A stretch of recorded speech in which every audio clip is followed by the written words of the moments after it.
네, 뉴스 오늘 화요일 1타 시사부터 출발해 보겠습니다. 최재성 전 청와대 정무수석과 함께하죠. 어서 오십시오.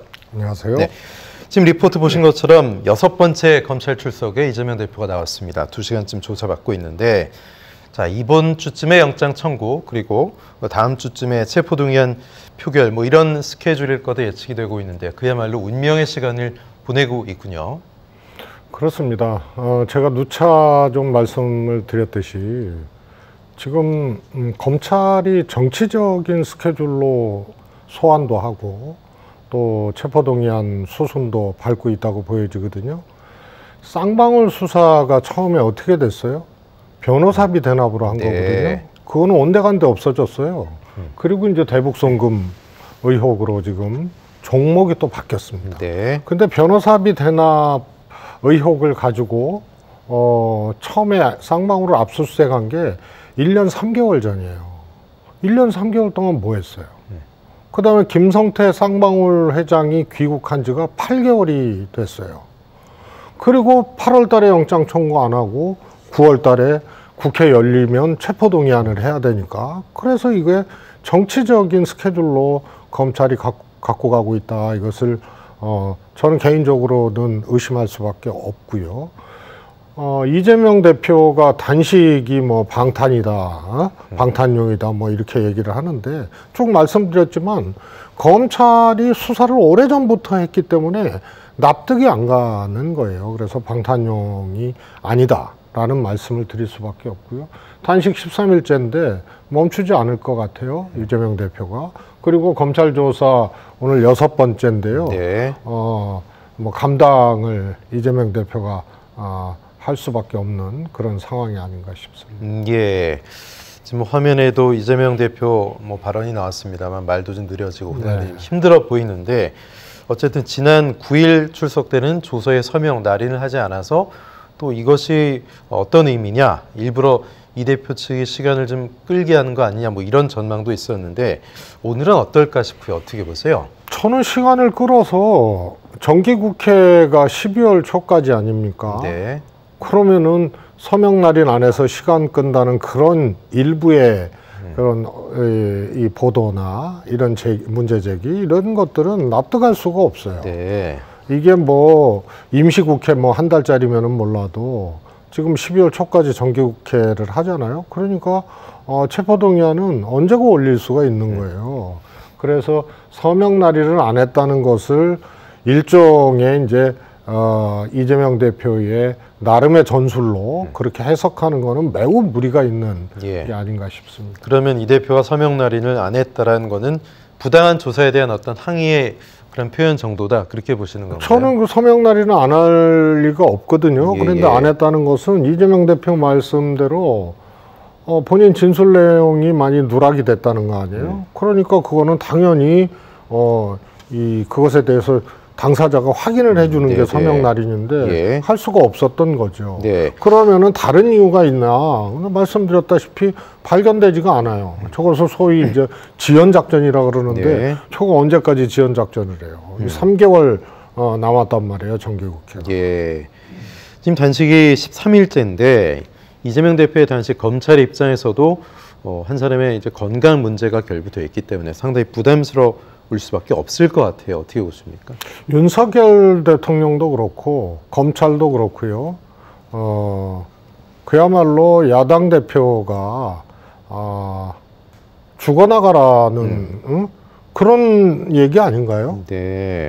역대 당대표가 단식을 하면 상대 당대표는 당연히 찾아와서 위로를 하고 단식 중단을 요청을 하고 그랬던 거예요. 그 같은 정치의 지금 도리 같은 그런 거였죠. 당대표가 단식을 한다는 거는 그것이 시비를 떠나서 매우 첨예하게 여야가 대립하고 있다는 얘기고, 특히 야당 대표가 단식한다는 거는 그야말로 마지막 수단이고 극한 투쟁의 극점이거든요. 그렇기 때문에 이 첨예하게 대립하고 있다는 얘기예요. 그런 가운데에서도 대통령실은 정무수석을 보냈고, 또 여당 대표는 야당 대표 단식장을 찾아와서 위로와 단식 중단을 얘기를 했어요. 최병렬 당시 한나라당 대표 단식했을 때도 청와대 문희상 정무수석 갔었고 네. 여당 대표 당시 열린우리당 대표들 갔었고요. 그리고 이정현 대표 단식할 때도 그때는 이정현 대표가 여당이었죠. 야당 대표 갔었고 그리고 황교안 대표 단식할 때도 강기정 정무수석이 가고 또 여당 대표 민주당 대표가 가서 위로를 하고 했단 말이에요. 이거는 피도 눈물도 없고요. 결국 그거는 단식이라는 극한 투쟁을 선택했는데 그야말로 조롱이나 하고 이런 이제 하나의 정치의 최소한의 영역도 지금 깨버리는 것은 그건 죽어나가라는 얘기와 다름없는 거죠. 네. 그걸 알기 때문에 저는 이재명 대표 단식이 오늘 내일 뭐 이렇게 해서 끝낼 그런 단식이 아니라고 저는 생각이 듭니다. 예, 13일째 참 육체적으로도 정신적으로도 한계가 머지 않았다 이런 관측도 나오고 있습니다. 그런데 이재명 대표와 박병석 전 국회의장 간 대화 내용이 공개돼서 이목이 집중되고 있습니다. 박 전 의장은 이 대표의 뜻 국민들에게도 많이 인식됐으리라 생각하고 단식 중단을 권고했습니다. 하지만 이재명 대표는 정권의 관심은 폭력적인 권력 행사에만 있고 이 기조를 바꾸지 않으면 야당에 하는 일이 너무 제한적이다. 뭐 말을 해도 귓등으로도 안 들으니 얘기했습니다. 자, 결국 뭐 용산 대통령실 윤석열 대통령이 어떤 입장을 내거나 뭐 사람을 보낸다거나 관련된 발언을 한다거나 이런 거에 대한 이제 일말의 기대가 없는 거다 이런 표현이 아닌가 싶은데 글쎄요 계속해서 대통령의 기조는 이어질 거라고 보십니까? 저는 그렇다고 봅니다. 네. 대통령이 취임 이후에도 야당 대표 이재명 대표와의 회동에 대해서 묻는 그런 기자들의 질문에 처음에는 이런 거 저런 거를 좀 몇 건을 고려해서 보겠다라고 했다가 예. 그 뒤로는 아예 그냥 무시를 해버리거든요. 네. 그래서 이미 윤석열 대통령은 후보 시절에 확정적 범죄자라고 이재명 대표를 그렇게 칭했어요. 그리고 대한민국 국민은 최종적으로 유죄 판결을 받기 전까지는 무죄 추정을 하는 거 아닙니까? 그런 야당 대표에게 그렇게 덧씌우기를 하고 규정을 해버리고 아예 무시를 해버리니까 이 기조는 저는 계속되어진다고 보고 네. 대통령이 그러니까 여당 대표도 저러는 거예요.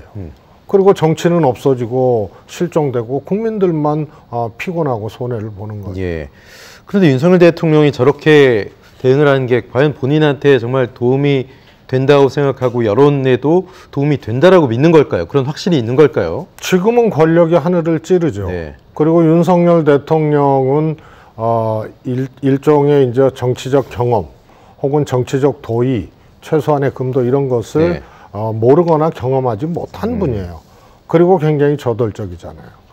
비단 야당에 대한, 야당 대표에 대한 문제뿐만이 아니고 지금 대통령으로서 국정 운영을 하는 그런 기조를 보면은 스스로가 절대 선이에요. 그래서 아무 말이나 하고 그것이 기준이 되고 원칙이 되고 인사권자에게 항명할 수 없으니까 국무위원들도 비슷해지고 여당도 비슷해지는 거예요. 자, 어쨌든 뭐 이제 건강 문제 한계가 좀 오면 더 다른 국면이 나와야 될 것 같은데 그야말로 병원에 119 구급대 실려가는 것밖에 답이 없느냐. 참 어떻게 이 사안이 결론이 날지 모르겠습니다만 문재인 전 대통령이 좀 나서셔야 되는 거 아니냐 뭐 이런 얘기도 있고 근데 또 문 전 대통령이 딱히 나선다가 어떤 뾰족한 수가 있는 것도 아니다 이런 얘기도 있고 어떻게 보세요? 저는 정말로 이런 상황이 예. 와서도 안 되고 그런 생각 자체를 네. 해서도 안 되지만 야당 대표를 무시하는 차원을 넘어서서 조롱하고 그리고 하나의 그 존재 자체를 그냥 부정해버리는 이런 이제 대통령과 여당의 태도 있지 않습니까? 이거는 단식이라는 가장 극한적인 이 수단, 마지막 수단을 지금 이재명 대표가 투쟁의 수단으로 설정을 하고 있는 거 아니에요? 그런데도 저렇게 조롱하고 쳐다도 보지 않고 최소한의 정치적 금도도 짓밟아 버리면 그거는 죽으라는 얘기예요. 근데 이재명 대표가 그걸 모르겠어요? 그래서 저는 죽기를 각오하고 하는 거라고 봐요. 그래서 누가 가서 단식 중단하라고 한다고 중단하거나 이런 상황이 저는 아니라고 보고요. 그야말로 병원에 실려가고 강제로 실려가서 생명 유지를 위해서 링거를 맞아도 저는 단식 중단을 안 한다고 봐요. 예. 어쨌든 단식 때문에 민주당 내부에서 있었던 뭐 갈등, 계파 갈등은 일단은 수면 위로 좀 가라앉은 그런 모양새인데 지금 당장이니까 그럴까요? 아니면 추후에 또 갈등이 불거질 가능성도 있다고 보세요? 어떻게 보십니까?